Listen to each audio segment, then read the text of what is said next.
성경을 읽을 때 늘 조심을 해야 되는 것 중에 하나가 그냥 성경을 문자대로 읽는 것은 조심을 해야 되는 일들 중에 하나입니다. 특히 역사에 대한 이야기는 그렇습니다.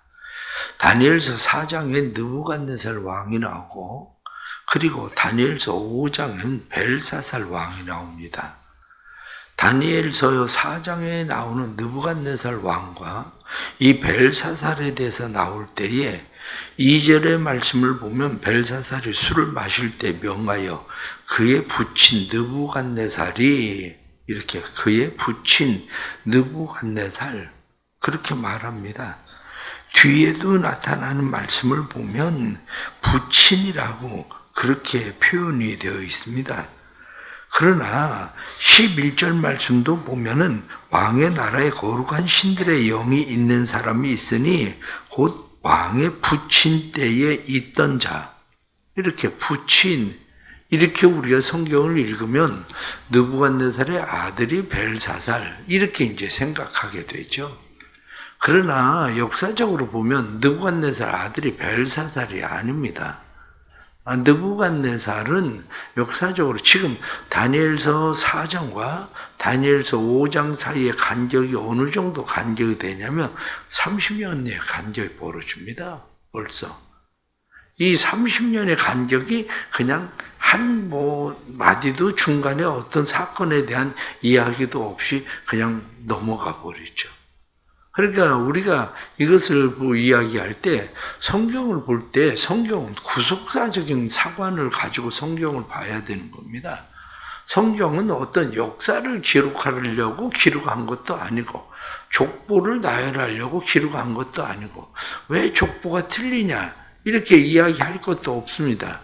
왜냐하면 성경은 하나님의 구속사 구원을 하기 위한 역사에 대해서 성경은 기록하고 있기 때문에 구속사적인 사관으로 성경을 바라봐야 되는 거지 역사적으로 성경을 바라보면 이게 틀린 것처럼 보여지는 거죠. 느부갓네살이 지금 다니엘서 4장에 나타나는 사건이 일어나고 나서 느부갓네살은 그 이후로 한 15년, 16년을 삽니다. 그렇게 느부갓네살은 살고 그리고 나서 느부갓네살이 그의 아들 에벨무로닥에게 나라를 물려줬어요. 에벨무로닥에게 나라를 물려줬는데 에벨무로닥이 나라를 다스린 지 한 2년 되었을 때에 느부갓네살의 사위가 있는데 이 느부갓네살의 사위 네리글라살이라는 이 사위가 에벨무로닥을 죽입니다. 그리고 자기가 왕이 돼요. 자기가. 그래서 자기가 왕이 됐는데 그렇게 해서 왕이 되면 오래 할 것 같은데 오래 하지도 못하고 겨우 4년 하고 죽습니다. 4년 하고 죽어요. 4년을 하고 죽으니까 자기 아들이 이제 왕이 됐는데 그 아들이 왕이 되었을 때 아들이 전응합니다. 그러니까 이 신하들이 왕하고 전응한 왕하고 무슨 얘기를 해야 얘기가 잘 통하겠습니까? 그러니까 얘기가 잘 안 통하니까 이 왕이라는 사람이 전응하고 신하들에게 맞아 죽습니다. 1년 만에. 맞아서 죽어요. 그러고 나니까 또 다시 느부갓네살의 사위가 또 있습니다. 느부갓네살이 사위가 있는데 이 느부갓네살 사위 중에 유명한 사람이 누구냐면 나부나투스라고 하는 그런 사람이죠. 이 나부나투스라고 하는 사람이 왕이 돼요. 왕이 되고 나서 왕을 해보니까 이 사람은 원래 싸움을 잘하는 전쟁을 잘하는 사람입니다. 전쟁을 잘하는 사람이 왕이 돼서 왕궁에 있어 보니까 이게 깝깝하거든요. 왕국에 있어 보니까 이거 깝깝하고 그러니까 한 3년 있다가 그냥 왕을 그만둬버립니다. 왕을 그만둬버리고 그의 아들에게 왕위를 물려줘 버리죠. 그의 아들에게 왕위를 물려준 그 아들이 누구냐면 벨사살이에요. 그러니까 이렇게 역사적으로 한참 내려간 거예요. 역사적으로는. 그래 벨사살도 왕이 되고 나서 지금 벨사살이 왕이 되고 14년이 지금 지나간대요. 그러니까 지금 이 원래 나부나투스라고 하는 이 사람과 벨사살, 그 아들인 벨사살을 그냥 대부분이 공동 섭정을 했다 이렇게 보는 그러한 시기입니다. 시기이기도 하고. 그런데 어쨌든 중요한 것은 지금 성경 본문에 나타나는 것은 벨사살의 부친 느부갓네살 이렇게 이야기하지만 실제로는 부친이 아니죠. 손자죠. 그게 왜냐? 사위 아들이니까 이게 사위 아들이 지금 왕이 되어 있는 상황인데 그렇게 역사적으로 따지면은 이 벨사살이 22살에 왕이 되거든요. 22살에 왕이 돼서 지금 왕이 된 지 지금 14년 차 되는 그러한 때니까 벌써 나이가 22살에 왕이 돼서 한참 나이가 지났잖아요. 그러니까 지금 나이는 35, 36살 되는 그러한 나이가 된 거죠. 그러면 아까 이야기한 4년 우리가 이 다니엘서에 나타나는 4장하고 5장의 차이가 간격이 한 30년, 적게 보는 사람은 한 20년 이렇게 보는 그 간격이 있었다 이렇게 말했으니까 아마 이 벨사살은 자기 할아버지였었던 느부갓네살을 보고 자란 사람이죠. 그 느부갓네살을 보고 자라면서 느부갓네살이 그래도 후에는 지금 그가 소처럼 풀을 뜯고 그렇게 하다가 7년 만에 정신이 돌아와가지고 그가 나라를 다스리고 그럴 때에는 그가 하나님에 대해서 이야기를 했다고 그래요. 그러면은 그 이야기를 그래도 어렸을 때 들었었던 사람이 누구냐면 벨사살은 어렸을 때 아마 10살, 12살 이때쯤에는 그런 나이의 얘기들을 들었을 거다. 그렇게 생각을 합니다. 왜냐하면 느부갓네살이 562년에 죽거든요. 562년에. 오늘 성경 본문이 나타나는 말씀이 539년입니다. 이때가 539년. 이렇게 역사적인 것으로 보면 이러한 지금 한 장의 간격 사이에는 이런 역사가 있는 거죠. 그런데 오늘 이 성경이 나타나고 있는 중요한 이 말씀들 속에서 우리에게 무엇을 성경이 말씀하고 있는가 하는 거죠. 지금 이 벨사살이 지금 이러한 많은 사람들을 초청해서 큰 잔치를 벌이고 귀족들 1000명을 부르고 그리고 1000명 앞에서 술을 마시고 그리고 후궁이나 이런 모든 사람들을 불러다가 함께 술을 마시고 있는 이런 상황 아닙니까? 그런데 이런 상황이 벌어졌을 때 손 하나가 나타나서 글씨를 썼는데 이 글씨를 쓰는 상상을 해보십시오. 손이 덜렁 손 하나가 나와가지고 벽대기에다 글씨를 쓰고 있으면 세상 말로 사람이 기겁할 일이지. 그 얼마나 기겁할 일이면 여기 말씀에 나타나는 것처럼 그 넓적다리 마디가 녹는 것 같고 그 무릎이 서로 부딪혔다. 덜덜덜덜 떨렸다. 그 얘기 아닙니까? 그러니까 벨사살이 이야기하기를 누구든지 이 글씨를 해석을 해주는 사람에겐 내가 3번째 자리를 주겠다. 그렇게 이야기를 합니다. 그런데 아무도 와서 이 글씨를 해석을 하지 못해요. 글씨를 해석을 하지 못하니까 왕비가 이야기하기를 왕이시여 왕의 부친 할아버지 느부갓네살 때에 훌륭했었던 사람이 있습니다. 이런 것을 해몽을 잘하고 그러던 사람이 있었는데 그 사람을 부르십시오. 이렇게 이야기한 거죠. 그 사람을 부르십시오. 그 사람은 능히 지혜와 명철, 총명이 있어서 이 사람들은 모든 것을 해석할 수 있는 사람입니다. 그래서 벨사살이라고 하는 왕이 다니엘을 부르게 된다. 그 이야기가 본문에 나타나는 그런 말씀이죠. 이 말씀을 보면서 우리는 다시 생각하는 게 바로 그런 겁니다. 지금 망할 날이 얼마 멀지 않았거든요. 연수가 아니라 이제 망할 날이 멀지 않았어요. 망할 날이 멀지 않았는데 이 시기에 벨사살이 하고 있었던 것은 평안하다, 평안하다, 안전하다, 안전하다. 왜냐하면 지금 이 바벨론이라고 하는 나라를 침공하기 위해서 페르시아가 지금 공격을 하려고 하는데 지금 이 큰 강을 끼고 있어서 강을 넘어가는 일이 너무 어려운 거야. 그게 힘든 거예요. 그게. 그래서 강을 건너갈 수 없으니까 페르시아는 어떻게 했냐면 강의 수로를 바꿔버립니다. 160개의 수로를 옆으로 수로를 막 뚫어요. 그래가지고 내려오는 그 물줄기를 강 옆에 수로를 만들어서 160개 수로를 만들어가지고 그 수로로 물들을 빼기 시작합니다. 물들을. 그런데 양쪽으로 수로를 만들어 360개의 수로를 만들었다고 그렇게 돼 있어요. 그래가지고 강물을 전부 다 돌려버리는 거죠. 강물을. 그리고 강물을 돌리고 그러면서 강 밑으로 바닥을 파가지고 성을 공격했다는 거 아닙니까? 그런 일이 계속 벌어지고 있는데도 불구하고 지금 벨사살은 아무리 니네가 그렇게 해봐도 우리나라는 끄떡없다. 그리고 사람들을 모아놓고 술을 마시고 있는 거죠. 오늘날도 우리가 살아가면서 문제는 시대를 분별하지 못하는 거죠. 시대를 분별하지 못하는 지혜 없는 사람, 시대를 분별하지 못하고 지혜 없는 사람이 주도하고 있는 게 뭡니까? 그게 술판 버리는 거예요. 사람들 앞에서 오늘 성경에 나타난 말씀처럼 그 1000명 앞에서 술을 마시니라 이렇게 말씀하는 것처럼 1000명 앞에서 술을 마시는 것, 무엇을 주도합니까? 나라를 살리기 위해서 주도합니까?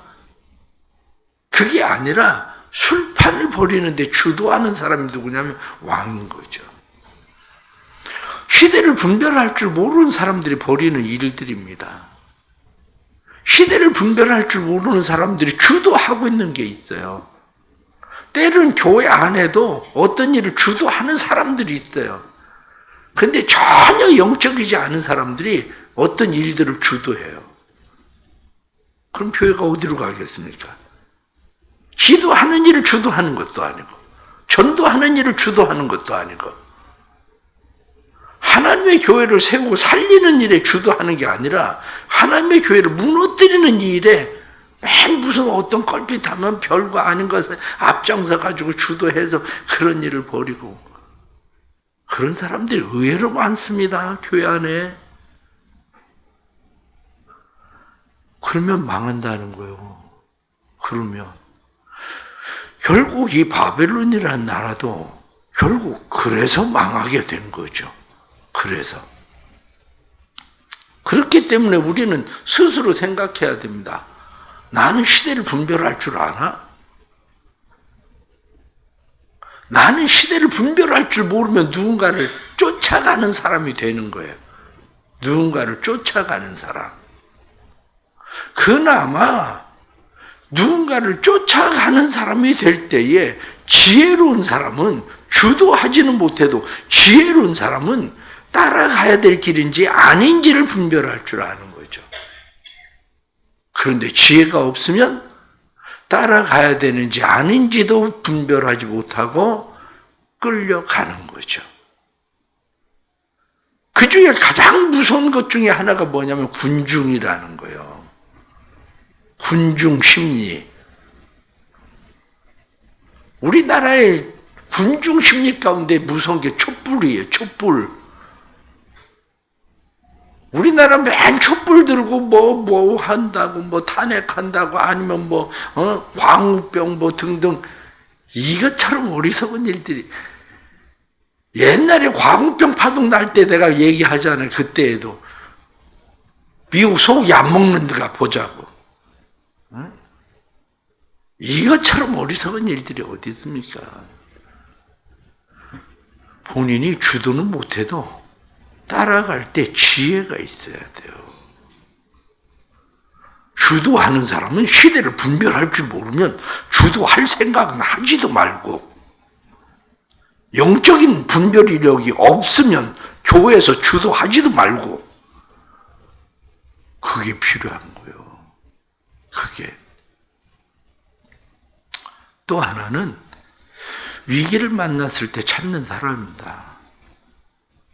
오늘 성경 본문에 나타난 말씀을 보니까 7절 말씀에 왕이 크게 소리질러 술객과 갈대아 술사와 점쟁이를 불러오게 하고, 그렇습니다. 술객, 술사, 점쟁이 불러왔으나 소용이 없어요. 이 사람들이 무슨 소용이 있습니까? 그러니까 왕비가 10절에 나타난 말씀을 보면 왕비가 왕과 그 귀족들의 말로 말미암아 잔치하는 궁에 들어왔더니, 잔치하는 궁에 왕비가 그때 들어와요.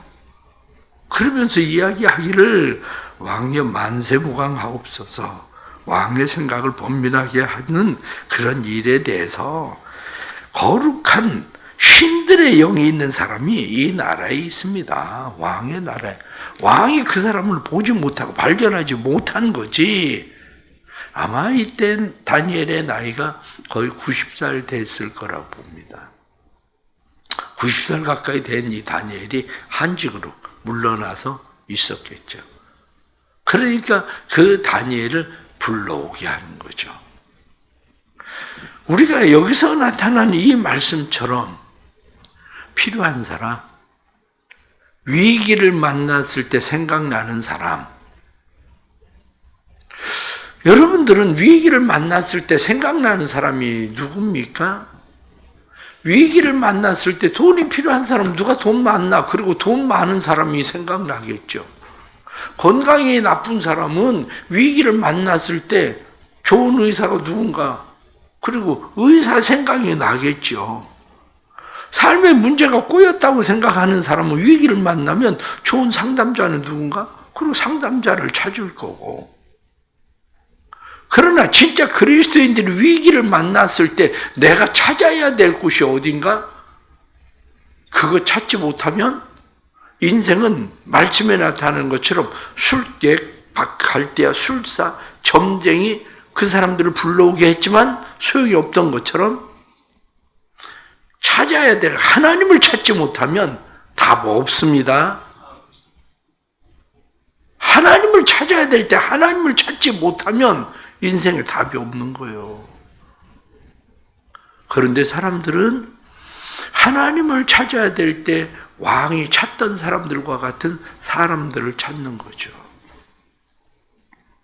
그렇습니다.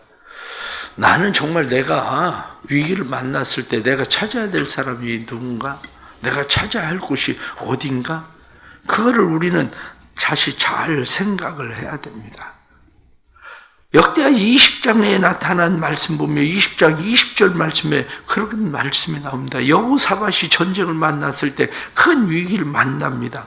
그때 아하시엘이라는 선지자가 나타나서 그들에게 이야기합니다. 너희는 너희 하나님 여호와를 신뢰하라. 그리하면 견고히 서리라. 그의 선지자들을 신뢰하라. 그리하면 형통하리라. 하나님 신뢰해라. 선지자 신뢰해라. 히스기야는 아수르 군대가 쳐들어왔을 때에 누구를 찾습니까? 하나님과 이사야 선지자를 찾잖아요. 하나님과 이사야 선지자를 찾아서 답을 찾아냅니다. 우리의 삶 가운데에 위기를 만났을 때 나는 누구를 찾는가? 누구를 신뢰하는가?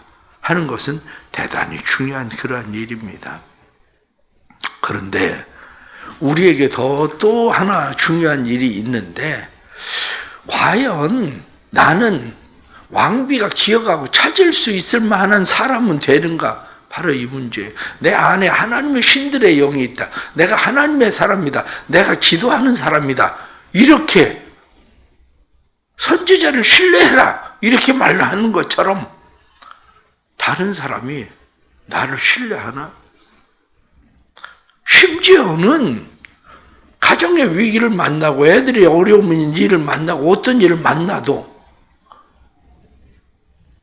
가족 중에서 자기에게 엄마 기도 좀 해줘 이렇게 얘기하는 사람이 하나도 없으면 그 엄마는 도대체 무엇을 하고 있었던 거예요, 지금까지? 어떤 일들을 만났을 때 기도하는 엄마의 모습을 보았으면, 기도하는 일들을 통해서 문제가 해결되는 일들을 보았으면, 어떤 일들을 만나면 엄마 기도 좀 해줘. 자기가 교회는 안 나가도 엄마 기도 좀 해줘. 남편이 여보 기도 좀 해봐. 아 요즘 왜 새벽 예배 안 나가? 요즘 왜 기도하러 안 가? 요즘 당신 기도 안 하는 것 같아. 아 기도 좀 해줘. 그런 얘기를 할 수 있는 사람은 돼야지. 당신이 뭐 기도한다고 뭐 되는 거 있어? 기도해봐야 뭐가 된다고. 애들도 기도해달라고 얘기를 하나? 아니면 가족들이 누가 기도 좀 해달라고 얘기하는 사람이 있나? 그 왜 그런지 아십니까? 기도의 사람이라고 인정을 안 하니까 그런 거예요. 그게 기도의 사람이라고 인정이 돼야 교회 안에서 교인들끼리도 어떤 일을 만나면 다른 사람한테는 얘기해도 못해도 권사님 기도 좀 해줘. 목사님 기도 좀 해주세요. 그래야죠. 아니 목사한테도 예를 들어서 목사한테도 기도해 주세요. 그렇게 못할 정도면 목사가 불쌍한 거지. 그 사람이 불쌍한 게 아니라 목사가 불쌍한 거지. 아니 목사가 목회를 몇십 년을 목회를 하면서 교인들이 어떤 일을 만나도 기도 좀 해주세요. 얘기 한마디 못할 정도 목사면 그 목사는 뭐 하는 거 있는 거야? 그 목사가. 신앙생활은 내가 영적인 사람, 시대를 분별하는 사람이 되는 게 중요합니다. 그래야 교회 안에서도 영적 흐름을 주도합니다. 스스로 영적인 사람이 아니라고 생각하면 교회를 자꾸 주도하려고 생각하면 안 됩니다. 교회를 엉뚱한 곳으로 끌고 갑니다.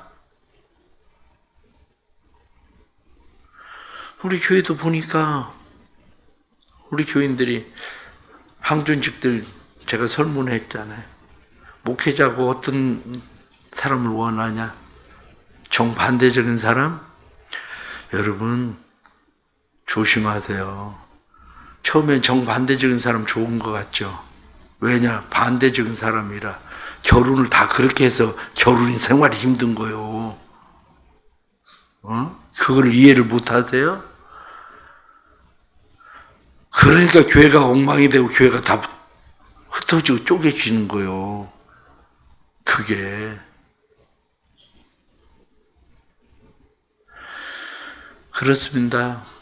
내가 영적인 사람 돼서 누군가가 정말 힘들고 어려운 일을 만나면 누구한테 기도해 달라고 그러지? 그리고 기도 좀 해주세요.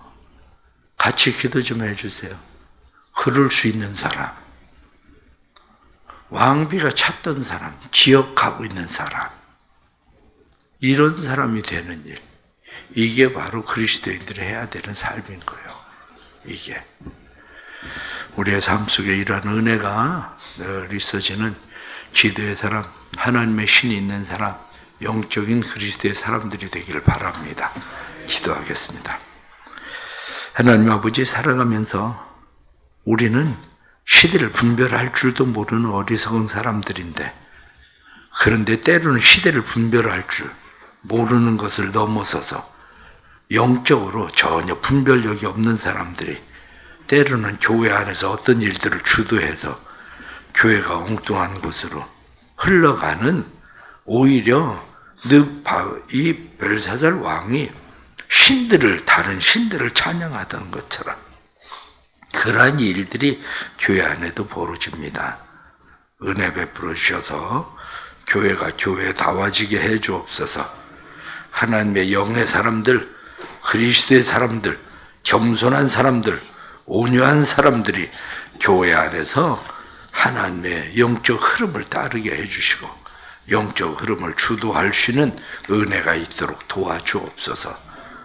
뿐만 아니라 우리에게 은혜 베풀어 주셔서 다니엘과 같이 기도의 사람, 누군가가 기억하고 어려운 일을 만났을 때에 기도를 부탁할 수 있는 사람 되게 해 주옵소서.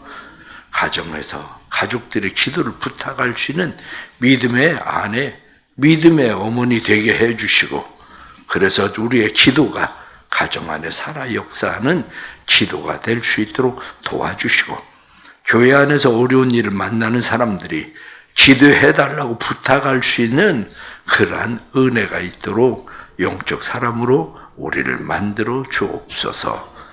하나님께서 크신 은혜 베푸셔서 교회가 기도하는 교회, 기도에 깨어있는 교회, 기도를 통해서 하나님을 경험하는 교회 되도록, 기적의 주인공들이 나타나는 교회 되도록 만들어 주옵소서. 질병 가운데 있는 성도들을 축복하오니 이들이 주의 은혜 가운데 강하고 강건케 해 주옵소서. 김치원 장로님을 날마다 새롭게 해주셔서 감사합니다. 더욱더 강건케 해주시고 치유의 역사가 일어나게 해주셔서 온전함으로 함께 또 하나님의 전에서 예배할 수 있도록 축복해 주옵소서. 조수정 성도에게도 은혜 베푸셔서 주의 은혜 가운데 항암 치료도 넉넉히 견딜 수 있는 새 힘과 능력으로 충만하게 채워 주옵소서. 예수님의 이름 받들어 기도드리옵나이다. 아멘.